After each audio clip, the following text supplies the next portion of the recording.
ಕೃಷ್ಣಂ ವಂದೇ ಜಗದ್ಗುರುಂ. ಮಾತೆಯ ಪುತ್ರ ಪ್ರೇಮ ಅತ್ಯಮೂಲ್ಯವಾದದ್ದು. ತನ್ನ ಪುತ್ರನ ಸಂತೋಷಕ್ಕಾಗಿ ಅಮ್ಮ ಏನು ಬೇಕಾದರೂ ಮಾಡಲು ಸದೈವ ತತ್ಪರಳಾಗಿರುತ್ತಾಳೆ ಎನ್ನುವುದಕ್ಕೆ ಈ ದಿನದ ಕಥೆಯೇ ಸಾಕ್ಷಿ. ಪುತ್ರನ ಹಸಿವಿನ ಬಗ್ಗೆ ತಾಯಿ ಚಿಂತಿಸುವಷ್ಟು ತಂದೆ ಚಿಂತಿಸುವುದಿಲ್ಲ. ಹನುಮಂತ ರಾಮನಿಗೆ ತನಗೆ ಹಸಿವಾಗುತ್ತಿದೆ ಎಂದು ಎಂದಿಗೂ ಹೇಳಲಿಲ್ಲ. ಆದರೆ ಅಶೋಕ ವಾಟಿಕಾದಲ್ಲಿ ಮಾತೆ ಸೀತೆಯನ್ನು ಕಂಡಾಗ ಆಂಜನೇಯನ ಬಾಯಿಯಿಂದ ಒಂದೇ ಮಾತು ಹೊರಟಿತು. ಮಾತೆ, ನನಗೆ ಬಹಳ ಹಸಿವಾಗಿದೆ. ನನ್ನ ಪ್ರಭುವಂತೂ ನನ್ನನ್ನು ತಮ್ಮ ಸೇವಕನೆಂದು ಸ್ವೀಕರಿಸಿದರು. ಸೇವಕ ಧರ್ಮದ ಉಪದೇಶವನ್ನು ನೀಡಿದರು. ಸೇವಕನು ಯಾವಾಗಲೂ ಸೇವೆಯಲ್ಲಿಯೇ ಸಂಲಗ್ನನಾಗಿರುತ್ತಾನೆ. ಆದರೆ ನೀವು ನನ್ನನ್ನು ಪುತ್ರ ಎಂದು ಹೇಳಿ ಕರೆದಿದ್ದೀರಾ ಎಂದ ಮೇಲೆ ಅಮ್ಮ ಮಗನ ಮಧ್ಯೆ ಊಟದ ಚರ್ಚೆಯೇ ಆಗಬೇಕು. ನೀವು ಆಜ್ಞೆ ನೀಡಿದರೆ ಈ ವಾಟಿಕಾದಲ್ಲಿರುವ ಹಣ್ಣು ಹಂಪಲುಗಳನ್ನು ತಿನ್ನುತ್ತೇನೆ ಎನ್ನುತ್ತಾನೆ ಆಂಜನೇಯ. ಈ ಮಾತನ್ನು ಕೇಳಿದ ಮಾತೆ ಜಾನಕಿಗೆ ತನ್ನ ಪುತ್ರ ಆಂಜನೇಯನ ಮೇಲೆ ಅತೀವ ವಾತ್ಸಲ್ಯ ಉಂಟಾಯಿತು. ಹಸಿದ ಮಗನಿಗೆ ನನ್ನ ಕೈಯಿಂದ ತಿನ್ನಿಸಲು ಆಗುತ್ತಿಲ್ಲವಲ್ಲ ಎಂದು ಸಂಕಟವಾಯಿತು. ಆಗಲೇ ಮಾತೆ ಸೀತೆ ಆಂಜನೇಯನಿಗೆ ವಚನವನ್ನು ನೀಡುತ್ತಾಳೆ. ಪುತ್ರ ಹನುಮಂತ, ಈ ಸ್ಥಿತಿಯಲ್ಲಂತೂ ನಾನು ನಿನಗೆ ಏನೂ ತಿನ್ನಿಸಲು ಸಾಧ್ಯವಿಲ್ಲ. ಆದರೆ ನಾನು ಅಯೋಧ್ಯೆಗೆ ಹಿಂತಿರುಗಿದ ಮೇಲೆ ನಿನಗೆ ಭೋಜನವನ್ನು ನನ್ನ ಕೈಯಿಂದಲೇ ತಯಾರಿಸಿ ಬಡಿಸಿ ತೃಪ್ತನನ್ನಾಗಿ ಮಾಡುತ್ತೇನೆ ಎಂದು ವಚನವನ್ನು ನೀಡುತ್ತಾಳೆ. ಆದರೆ ಸೀತೆ ತಾನು ಕೊಟ್ಟ ವಚನವನ್ನು ನಿಭಾಯಿಸುವಾಗ ತನ್ನನ್ನೇ ಪರೀಕ್ಷೆಗೆ ಒಡ್ಡಿಕೊಳ್ಳಬೇಕಾಗುತ್ತದೆ. ಏನು ತಿಂದರೂ ತೃಪ್ತನಾಗದ ಆಂಜನೇಯನಿಗೆ ಕೊನೆಗೆ ಸೀತೆ ಏನನ್ನು ತಿನ್ನಿಸಿದಳು ಎಂಬುದನ್ನು ಈ ಕಥೆಯಲ್ಲಿ ನೋಡೋಣ. ಭಗವಂತ ಶ್ರೀರಾಮ ವನವಾಸದಿಂದ ಮರಳಿ ಬರುತ್ತಾನೆ. ಆತನ ಪಟ್ಟಾಭಿಷೇಕವೂ ಆಗುತ್ತದೆ. ಲಂಕಾ ಯುದ್ಧದಲ್ಲಿ ಶ್ರೀರಾಮನಿಗೆ ಸಹಾಯ ಮಾಡಿದ ಎಲ್ಲ ವಾನರ ಸೇನೆಗೂ ವನವಾಸದಲ್ಲಿ ತಾನು ದರ್ಶನ ನೀಡಿದ್ದ ಎಲ್ಲ ಭಕ್ತರನ್ನು ಕೂಡ ಅಯೋಧ್ಯೆಗೆ ಕರೆತಂದು ಶ್ರೀರಾಮ ಅವರ ಉಪಚಾರವನ್ನು ಮಾಡುತ್ತಾನೆ, ಕೃತಜ್ಞತೆಯನ್ನು ಸಲ್ಲಿಸುತ್ತಾನೆ. ವಾನರ ಸೇನೆಯೂ ಕೂಡ ಈ ಕಾರ್ಯಕ್ರಮದ ನಂತರ ಕಿಷ್ಕಿಂಧೆಗೆ ಹಿಂದಿರುಗಲು ಶ್ರೀರಾಮನ ಆಜ್ಞೆಯನ್ನು ಕೇಳಲು ಬರುತ್ತಾರೆ. ಆದರೆ ಆಂಜನೇಯನಿಗೆ ತನ್ನ ಪ್ರಭು ಶ್ರೀರಾಮನನ್ನು ತೊರೆದು ಹೇಗೆ ಇರಲು ಸಾಧ್ಯ ಎಂಬ ಅತೀವ ದುಃಖದಿಂದ ಪರಿತಪಿಸುತ್ತಾನೆ. ಎಲ್ಲ ವಾನರರು ಶ್ರೀರಾಮನಿಗೆ ನಮಸ್ಕರಿಸುತ್ತಾರೆ. ಆಂಜನೇಯನೂ ಕೂಡ ಪ್ರಭು ಶ್ರೀರಾಮನಿಗೆ ನಮಸ್ಕರಿಸುತ್ತಾನೆ. ಪ್ರಭು, ನಿಮ್ಮನ್ನು ಬಿಟ್ಟು ಹೋಗಲು ನನಗೆ ಸಾಧ್ಯವಿಲ್ಲ. ದಯವಿಟ್ಟು ನನ್ನನ್ನು ತಡೆಯಿರಿ, ನಿಮ್ಮ ಬಳಿಯೇ ಇರಿಸಿಕೊಳ್ಳಿ ಎಂದು ಮನಸ್ಸಿನಲ್ಲಿಯೇ ರಾಮನನ್ನು ಬೇಡುತ್ತಾನೆ ಆಂಜನೇಯ. ತನ್ನ ಪ್ರಾಣಕ್ಕಿಂತಲೂ ಪ್ರಿಯವಾದ ತನ್ನ ಪ್ರಭು ಶ್ರೀರಾಮಚಂದ್ರನಿಗೆ ನಮಸ್ಕರಿಸಿದ ನಂತರ ಆಂಜನೇಯ ಭಾರವಾದ ಮನಸ್ಸಿನಿಂದ ಪ್ರಭು ಮರಳಿ ಕರೆಯುತ್ತಾನೆಯೋ ಎಂಬ ಆಸೆಯಿಂದ ಹೊರಟು ಅರಮನೆಯ ಹೊಸಿಲ ಬಳಿ ಬರುತ್ತಾನೆ. ರಾಮನಿಗೂ ಕೂಡ ತನ್ನ ಪ್ರಿಯ ಸೇವಕನನ್ನು ಬಿಟ್ಟು ಹೇಗೆ ಇರುವುದು ಎಂಬ ದುಃಖ ಉಂಟಾಗುತ್ತದೆ. ಆದರೆ ಆತನನ್ನು ತಡೆಯುವ ಹಾಗಿಲ್ಲ. ಆಂಜನೇಯ ಭಾರವಾದ ಮನಸ್ಸಿನಿಂದ ಅರಮನೆಯ ಹೊಸಿಲನ್ನು ದಾಟಲು ಉಪಕ್ರಮಿಸುತ್ತಾನೆ. ಪುತ್ರ ಆಂಜನೇಯ ಅರಮನೆಯಿಂದ ಹೋಗುವುದನ್ನು ನೋಡಿದ ಸೀತೆಗೆ ತಡೆಯಲು ಆಗುವುದಿಲ್ಲ. ಪುತ್ರ ಆಂಜನೇಯ, ನಿಲ್ಲು, ಹೋಗಬೇಡ ಎಂದು ಕೂಗುತ್ತಾಳೆ ಸೀತೆ. ಸೀತೆ ಈ ರೀತಿ ಕರೆದದ್ದನ್ನು ಕೇಳಿ ರಾಮನಿಗೂ ಕೂಡ ಆಶ್ಚರ್ಯವಾಗುತ್ತದೆ. ಮಾತೆ ಸೀತೆ ಆಂಜನೇಯನ ಬಳಿ ಬಂದು ಹೇಳುತ್ತಾಳೆ, ಪುತ್ರ ಆಂಜನೇಯ, ಅಶೋಕ ವಾಟಿಕಾದಲ್ಲಿ ನನ್ನನ್ನು ಹುಡುಕಿಕೊಂಡು ಬಂದ ನಿನಗೆ ತುಂಬ ಹಸಿವಾಗಿತ್ತು. ನನ್ನ ಪುತ್ರ ಹಸಿದಿರುವುದನ್ನು ನೋಡಿ ನನಗೆ ಅತ್ಯಂತ ದುಃಖವಾಗಿತ್ತು. ಆಗ ನಾನು ಅಯೋಧ್ಯೆಗೆ ಮರಳಿದ ಮೇಲೆ ನಿನಗೆ ಭೋಜನವನ್ನು ಮಾಡಿ ನನ್ನ ಕೈಯಿಂದಲೇ ಬಡಿಸುವೆ ಎಂದು ಮಾತು ಕೊಟ್ಟಿದ್ದೆ. ಇದು ನನ್ನ ಅತ್ಯಂತ ಸೌಭಾಗ್ಯ ಮಾತೆ. ನಾನು ಆ ದಿನದ ಪ್ರತೀಕ್ಷೆ ಮಾಡುತ್ತೇನೆ ಎಂದು ನೀನು ಹೇಳಿದ್ದೆ. ನಾನು ನನ್ನ ವಚನವನ್ನು ನಿಭಾಯಿಸಬೇಕು. ಇಲ್ಲದಿದ್ದರೆ ವಚನ ಭ್ರಷ್ಟತೆಯ ಕಳಂಕ ನನಗೆ ಅಂಟುವುದು. ಭೋಜನವನ್ನು ತಯಾರಿಸಿ ನಿನಗೆ ಬಡಿಸುವ ಸೌಭಾಗ್ಯವನ್ನು ಕೃಪೆ ಮಾಡಿ ನನಗೆ ನೀಡು ಎಂದು ಸೀತೆ ಬೇಡುತ್ತಾಳೆ. ಆ ದಿನ ನಿನಗೆ ಭೋಜನವನ್ನು ಮಾಡಿಸುವ ಸುಖ ಪ್ರಾಪ್ತವಾಗಲಿಲ್ಲ. ಆದರೆ ಈ ದಿನ ನಾನು ನನ್ನ ಕೈಯಿಂದಲೇ ಅಡುಗೆ ಮಾಡಿ ನಿನ್ನನ್ನು ಸಂಪೂರ್ಣವಾಗಿ ತೃಪ್ತನನ್ನಾಗಿ ಮಾಡಲು ಇಚ್ಛಿಸುತ್ತೇನೆ ಎಂದಳು ಸೀತೆ.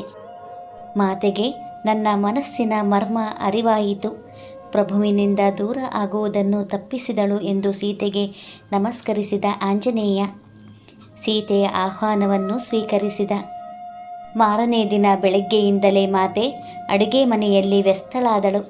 ಹನುಮಂತನಿಗೆ ಇಷ್ಟವಾದ ಎಲ್ಲ ಭೋಜನಗಳನ್ನು ತಯಾರಿಸಿದಳು. ಮಧ್ಯಾಹ್ನವಾಯಿತು. ನಿಮಂತ್ರಣದ ಸಮಯಕ್ಕೆ ಅನುಸಾರವಾಗಿ ಪವನಪುತ್ರನ ಆಗಮನವಾಯಿತು. ಅತ್ಯಂತ ಆನಂದದಿಂದ ಬಂದ ಆಂಜನೇಯ ಮಾತೆಯ ಚರಣಗಳಿಗೆ ವಂದಿಸಿ ಆಕೆಯ ಅನುಮತಿಯನ್ನು ಪಡೆದು ಆಸನದಲ್ಲಿ ಕುಳಿತ. ಮಾತೆ ಸೀತೆ ಆಂಜನೇಯನಿಗೆ ಬಡಿಸಲು ಪ್ರಾರಂಭಿಸಿದಳು. ಸಾಕ್ಷಾತ್ ಜಗಜ್ಜನನಿಯ ಕೈಯಿಂದ ಮಾಡಿದ ಅಡುಗೆ ಎಂದ ಮೇಲೆ ಕೇಳಬೇಕೇ? ಆಂಜನೇಯ, ಮಾತೆ ಲಡ್ಡು ಬಡಿಸಿ, ಪೂರಿ ಬಡಿಸಿ, ಪಾಯಸ ಬಡಿಸಿ ಎಂದು ಮಾಡಿದ್ದ ಅಡುಗೆಗಳನ್ನೆಲ್ಲ ಬೇಡಿ ಬೇಡಿ ಬಡಿಸಿಕೊಂಡು ತಿನ್ನುತ್ತಿದ್ದಾನೆ. ಮಾತೆ ಸೀತೆಯೂ ಕೂಡ ಮಾತೃವಾತ್ಸಲ್ಯದಿಂದ ಮುಗ್ಧಳಾಗಿ ಪ್ರಸನ್ನತೆಯಿಂದ ಆಂಜನೇಯ ಕೇಳಿದ್ದನ್ನೆಲ್ಲ ಬಡಿಸುತ್ತಿದ್ದಾಳೆ. ಪ್ರಭು ಶ್ರೀರಾಮ ಇದೆಲ್ಲವನ್ನು ಶಾಂತಚಿತ್ತನಾಗಿ ಪ್ರಸನ್ನತೆಯಿಂದ ನೋಡುತ್ತಿದ್ದಾನೆ. ಮಾತೆ ಬಡಿಸಿದ್ದೆಲ್ಲವನ್ನೂ ಆಂಜನೇಯ ತಿಂದು ಎಲ್ಲ ಅಡುಗೆಯನ್ನು ಖಾಲಿ ಮಾಡಿದ. ಆದರೂ ಆಂಜನೇಯನ ಹಸಿವು ನಿವಾರಣೆಯಾಗಲಿಲ್ಲ. ಮಾತೆ, ನನ್ನ ಹೊಟ್ಟೆ ತುಂಬಿಲ್ಲ, ಇನ್ನೂ ಬಡಿಸಿ ಎಂದು ಕೇಳಿದ. ಆದರೆ ಸೀತೆ ಮಾಡಿದ ಅಡುಗೆ ಎಲ್ಲವೂ ಖಾಲಿಯಾಗಿತ್ತು. ಸೀತೆ ಮತ್ತೆ ಅಡುಗೆ ಮನೆಗೆ ಓಡಿದಳು. ಒಲೆ ಹೊತ್ತಿಸಿ ಆಂಜನೇಯನಿಗಾಗಿ ಅಡುಗೆ ಮಾಡಲು ಪ್ರಾರಂಭಿಸಿದಳು. ಇತ್ತ ಆಂಜನೇಯ ಹಸಿವು ತಾಳಲಾರದೆ ಮಾತೆ ಮಾತೆ ಎಂದು ಕೂಗುತ್ತಿದ್ದಾನೆ. ಮಾತೆ ಮತ್ತೆ ಮತ್ತೆ ಅಡುಗೆ ಮಾಡಿ ಬಡಿಸಿದರೂ ಕೂಡ ಆಂಜನೇಯನ ಹಸಿವು ನೀಗಲಿಲ್ಲ. ಉಗ್ರಾಣದಲ್ಲಿದ್ದ ಆಹಾರ ಪದಾರ್ಥಗಳೆಲ್ಲವೂ ಖಾಲಿಯಾದವು. ಆದರೆ ಆಂಜನೇಯನಿಗೆ ಹೊಟ್ಟೆ ತುಂಬ ಬಡಿಸುತ್ತೇನೆ ಎಂದು ವಚನವನ್ನು ನೀಡಿದ್ದ ಮಾತೆ ಸೀತೆಗೆ ಆತಂಕವಾಯಿತು. ನಾನು ಆಂಜನೇಯನಿಗೆ ತೃಪ್ತಿಯಾಗುವಷ್ಟು ಬಡಿಸುತ್ತೇನೆ ಎಂದು ವಚನವನ್ನು ನೀಡಿದ್ದೆ. ಆದರೆ ಈಗ ಆ ಮಾತು ತಪ್ಪಿದಂತೆ ಆಗುತ್ತದೆಯಲ್ಲ ಎಂದು ಯೋಚನೆಯಾಯಿತು. ಮಾತೆ ಸೀತೆ ಮನಸ್ಸಿನಲ್ಲಿಯೇ ಪರಮೇಶ್ವರನನ್ನು ಬೇಡಿದಳು. ಹೇ ಭೋಲೆನಾಥ, ನಿಮ್ಮ ರುದ್ರಾಂಶ ಸಂಭೂತನಾದ ಆಂಜನೇಯನ ಹಸಿವು ಶಾಂತವಾಗುವ ಬದಲು ಹೆಚ್ಚಾಗುತ್ತಿದೆ. ಒಂದು ವೇಳೆ ಪುತ್ರ ಹನುಮಂತನಿಗೆ ಭೋಜನವನ್ನು ಮಾಡಿಸಿ ತೃಪ್ತನನ್ನಾಗಿ ಮಾಡದಿದ್ದರೆ ವಚನಭಂಗದ ದೋಷ ನನಗೆ ತಟ್ಟುವುದು. ಪ್ರಭು, ಈಗ ನೀವೇ ನನಗೆ ಸಹಾಯ ಮಾಡಿ ಮಹಾದೇವ ಎಂದು ಮಾತೆ ಸೀತೆ ಪ್ರಾರ್ಥಿಸಿದಳು. ಮಹಾದೇವನ ಉದರದಲ್ಲಂತೂ ಇಡೀ ವಿಶ್ವವೇ ಹುದುಗಿದೆ. ಹಾಗಿದ್ದ ಮೇಲೆ ರುದ್ರಾಂಶ ಸಂಭೂತನಾದ ಆಂಜನೇಯನ ಹೊಟ್ಟೆ ಇಷ್ಟು ಭೋಜನದಿಂದ ಹೇಗೆ ತೃಪ್ತವಾಗುವುದು ಎಂದು ಚಿಂತೆಗೀಡಾದಳು. ಆಂಜನೇಯ ರುದ್ರಾಂಶ ಸಂಭೂತ. ಸಾಕ್ಷಾತ್ ಜಗಜ್ಜನನಿಯ ಕೈಯಿಂದ ಮಾಡಿದ ಅಡುಗೆಗಳನ್ನು ಆಂಜನೇಯನ ಮುಖಾಂತರ ಪರಮೇಶ್ವರನೂ ಕೂಡ ಅತೃಪ್ತನಾಗಿಯೇ ಸೇವಿಸುತ್ತಿದ್ದಾನೆ. ಮಾತೆಯ ಕೈಯಿಂದ ಎಷ್ಟು ತಿಂದರೂ ಕೂಡ ಪರಮೇಶ್ವರನಿಗೂ ತೃಪ್ತಿಯಾಗುತ್ತಿಲ್ಲ. ಪರಮೇಶ್ವರನ ಮನಸ್ಸೂ ತುಂಬುತ್ತಿಲ್ಲ. ಬೇರೆ ದಾರಿ ಕಾಣದೆ ಸೀತೆ ರಾಮನಲ್ಲಿಗೆ ಓಡಿದಳು. ಸಹಾಯ ಮಾಡಬೇಕೆಂದು ತನ್ನ ಪ್ರಭುವಿನಲ್ಲಿ ವಿನಂತಿಸಿದಳು. ಪ್ರಭು, ಈಗ ನೀವೇ ಏನಾದರೂ ಮಾಡಿ ಭಂಡಾರದ ವ್ಯವಸ್ಥೆಯನ್ನು ಮಾಡಿ. ಆಂಜನೇಯನಂತೂ ಮಾಡಿದ ಎಲ್ಲ ಅಡುಗೆಯನ್ನು ಕ್ಷಣ ಮಾತ್ರದಲ್ಲಿಯೇ ಖಾಲಿ ಮಾಡುತ್ತಿದ್ದಾನೆ ಎಂದಳು. ಸೀತೆಯ ಈ ಮಾತನ್ನು ಕೇಳಿದ ಶ್ರೀರಾಮ ನಕ್ಕು ಬಿಟ್ಟ. ಹೇಳಿದ, ಸೀತೆ, ನೀನು ನನ್ನ ಭಕ್ತನನ್ನು ಅರ್ಥ ಮಾಡಿಕೊಂಡಿಲ್ಲ. ಆತನ ಹೊಟ್ಟೆ ಹೀಗೆಲ್ಲ ಈ ಪದಾರ್ಥಗಳಿಂದ ತುಂಬುವುದಿಲ್ಲ. ಅವನಿಗೆ ಬೇರೆಯ ಆಹಾರವೇ ಬೇಕು ಎಂದ. ಮಾತೆ ಕೇಳಿದಳು, ಅದ್ಯಾವ ಆಹಾರ ನನ್ನ ಪುತ್ರ ಹನುಮಂತನಿಗೆ ತೃಪ್ತಿ ಕೊಡುವುದು ಪ್ರಭು ಎಂದಳು. ರಾಮ ಹೇಳಿದ, ಸೀತೆ ನಡಿ ನನ್ನ ಜೊತೆ ಎಂದು ಆಕೆಯನ್ನು ಮಂದಿರಕ್ಕೆ ಕರೆದುಕೊಂಡು ಹೋದ. ಅಲ್ಲಿ ಮಾತೆ ತುಳಸಿ ವಿರಾಜಮಾನಳಾಗಿದ್ದಳು. ಒಂದು ತುಳಸಿ ಎಲೆಯನ್ನು ತೆಗೆದುಕೊಂಡು ತನ್ನ ಸ್ನೇಹ, ಆಶೀರ್ವಾದ ಮತ್ತು ಕೃಪೆಯನ್ನು ಸಮಾವೇಶಗೊಳಿಸಿ ಆ ಎಲೆಯ ಮೇಲೆ ರಾಮ ಎಂದು ಬರೆದ. ಆ ಎಲೆಯನ್ನು ಸೀತೆಗೆ ಕೊಟ್ಟು, ಹೋಗು ಸೀತೆ, ನಿನ್ನ ಪುತ್ರನನ್ನು ಸಂತುಷ್ಟಗೊಳಿಸು ಎಂದ. ಮಾತೆಗೆ ಈಗ ಅರ್ಥವಾಯಿತು. ಪುತ್ರನ ಮರ್ಮವನ್ನು ಅರಿತ ಮಾತೆ ಸೌಮ್ಯವಾಗಿ ನಗುತ್ತಾ ಅಡುಗೆ ಮನೆಗೆ ಹಿಂದಿರುಗಿದಳು. ಪುತ್ರ ಹನುಮಾನ್, ಏನನ್ನು ಗ್ರಹಿಸಬೇಕು ಎಂಬ ಇಚ್ಛೆಯನ್ನು ನಿನ್ನ ಮನಸ್ಸಿನಲ್ಲಿಟ್ಟುಕೊಂಡು ನನ್ನ ಇಡೀ ಭಂಡಾರವನ್ನು ಖಾಲಿ ಮಾಡಿದೆಯೋ ಆ ಆಹಾರವನ್ನು ತೆಗೆದುಕೋ ಪುತ್ರ ಹನುಮಾನ್ ಎಂದು ಸೀತೆ ಆಂಜನೇಯನಿಗೆ ಅಭಿಮಂತ್ರಿತಗೊಳಿಸಿದ ತುಳಸಿ ದಳವನ್ನು ನೀಡಿದಳು. ಮಾತೆ ಸೀತೆ ಕೊಟ್ಟ ತುಳಸಿ ದಳವನ್ನು ನೋಡಿದ ಆಂಜನೇಯನಿಗೆ ಅತ್ಯಂತ ಸಂತೋಷವಾಯಿತು. ಮಾತೆ, ಇದು ವಿಷ್ಣುಪ್ರಿಯ ತುಳಸಿ. ನನ್ನ ಪ್ರಭು ರಾಮಚಂದ್ರರಿಗೂ ಈ ತುಳಸಿ ಬಲು ಪ್ರಿಯ. ಮಾತೆ, ಈ ತುಳಸಿ ದಳದಲ್ಲಿ ನನ್ನ ಪ್ರಭು ರಾಮನ ಹೆಸರು ಬರೆದಿದೆ ಎಂದು ಹೇಳಿ ಅತ್ಯಂತ ಭಕ್ತಿಯಿಂದ ತುಳಸಿ ದಳವನ್ನು ಸೇವಿಸಿದ. ತನ್ನ ಆರಾಧ್ಯ ಪ್ರಭುವಾದ ಶ್ರೀರಾಮನ ನಾಮವಿದ್ದ ತುಳಸಿ ದಳವನ್ನು ಬಾಯಲ್ಲಿ ಇಟ್ಟುಕೊಳ್ಳುತ್ತಿದ್ದಂತೆಯೇ ಆಂಜನೇಯನ ಚಿತ್ತ ಪ್ರಸನ್ನವಾಯಿತು, ಆತ್ಮ ತೃಪ್ತವಾಯಿತು. ರಾಮನಾಮವಿದ್ದ ತುಳಸಿ ದಳವು ಆಂಜನೇಯನ ಉದರವನ್ನು ಸೇರುತ್ತಿದ್ದಂತೆಯೇ ಆಂಜನೇಯ ಡರ್ ಎಂದು ತೇಗಿದ. ಆಂಜನೇಯ ಹೇಳಿದ, ಮಾತೆ, ಈಗ ನನ್ನ ಮನಸ್ಸು ಮತ್ತು ಉದರ ಎರಡೂ ತೃಪ್ತವಾಯಿತು ಎಂದ. ಪುತ್ರ ಆಂಜನೇಯ, ಒಂದು ತುಳಸಿ ದಳದಿಂದ ಏನು ಹೊಟ್ಟೆ ತುಂಬುತ್ತದೆ? ಬೇಕಾದರೆ ಲಡ್ಡು ಮಾಡಿಸುತ್ತೇನೆ ಎಂದು ಆಂಜನೇಯನನ್ನು ಕುಹಕ ಮಾಡಿದಳು ಮಾತೆ ಸೀತೆ. ಇಲ್ಲ ಮಾತೆ, ತುಳಸಿ ಪತ್ರದಿಂದಂತೂ ನನ್ನ ಪ್ರಭುವೂ ತೃಪ್ತರಾಗುತ್ತಾರೆ ಎಂದ ಮೇಲೆ ಅವರ ಈ ಭಕ್ತ ಏಕೆ ತೃಪ್ತನಾಗುವುದಿಲ್ಲ? ನನ್ನ ಹೊಟ್ಟೆಯಲ್ಲಿ ಸ್ವಲ್ಪವೂ ಜಾಗವಿಲ್ಲ. ಎಳ್ಳಿನಷ್ಟು ತಿಂದರೂ ನನ್ನ ಹೊಟ್ಟೆ ಒಡೆದು ಹೋಗುವುದು ಮಾತೆ ಎಂದ. ಪುತ್ರ ಹನುಮಂತನ ಈ ಮಾತನ್ನು ಕೇಳಿದ ಸೀತೆಗೂ ಕೂಡ ಅತ್ಯಂತ ಸಂತೋಷವಾಯಿತು. ಆಂಜನೇಯ ಹೇಳಿದ, ಅಮ್ಮ, ಆನಂದವಾಯಿತು.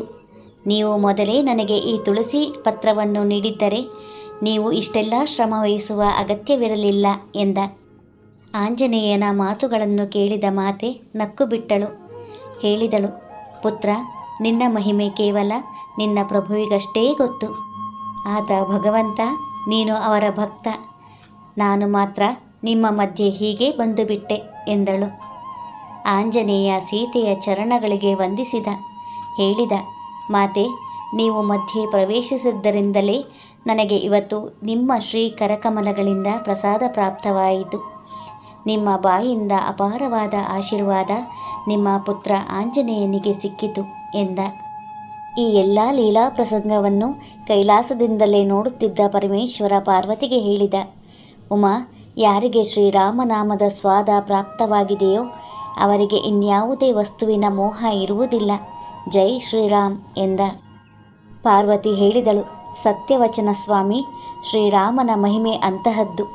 ಆದ್ದರಿಂದಲೇ ನೀವು ಕೂಡ ನಿಮ್ಮ ಪ್ರಭುವಿನ ನಾಮವನ್ನು ಸದೈವವೂ ಜಪಿಸುತ್ತೀರಿ ಎಂದಳು. ಉಮಾ, ಶ್ರೀರಾಮನ ನಾಮ ಕೇವಲ ಒಂದು ನಾಮವಲ್ಲ, ದರ್ಶನವೂ ಹೌದು, ಒಂದು ವಿಚಾರವೂ ಹೌದು. ಎಲ್ಲಿ ರಾಮನಾಮವಿರುತ್ತದೆಯೋ ಅಲ್ಲಿ ಧರ್ಮವಿರುತ್ತದೆ. ಧರ್ಮದ ಮಾರ್ಗ ಕಠಿಣವಾದದ್ದು, ಅಧರ್ಮದ ಮಾರ್ಗ ಸುಗಮವಾಗಿರುತ್ತದೆ. ಆ ಮಾರ್ಗ ಕ್ಷಣಿಕ ಸುಖವನ್ನು ನೀಡಿದರೂ ಕೂಡ ಅದು ಪತನದ ಮಾರ್ಗವಾಗಿರುತ್ತದೆ. ಅಧರ್ಮದ ಮಾರ್ಗದಲ್ಲಿ ಸುಖವೂ ಪ್ರಾಪ್ತವಾಗುವುದಿಲ್ಲ, ಮೋಕ್ಷವೂ ಸಿಗುವುದಿಲ್ಲ. ಮನುಷ್ಯ ಈ ಎರಡು ಮಾರ್ಗಗಳಲ್ಲಿ ಯಾವ ಮಾರ್ಗವನ್ನು ಅನುಸರಿಸುತ್ತಾನೆಯೋ ಅದು ಆತನ ಮೇಲೆ ನಿರ್ಭರವಾಗಿದೆ ಎನ್ನುತ್ತಾನೆ ಪರಮೇಶ್ವರ.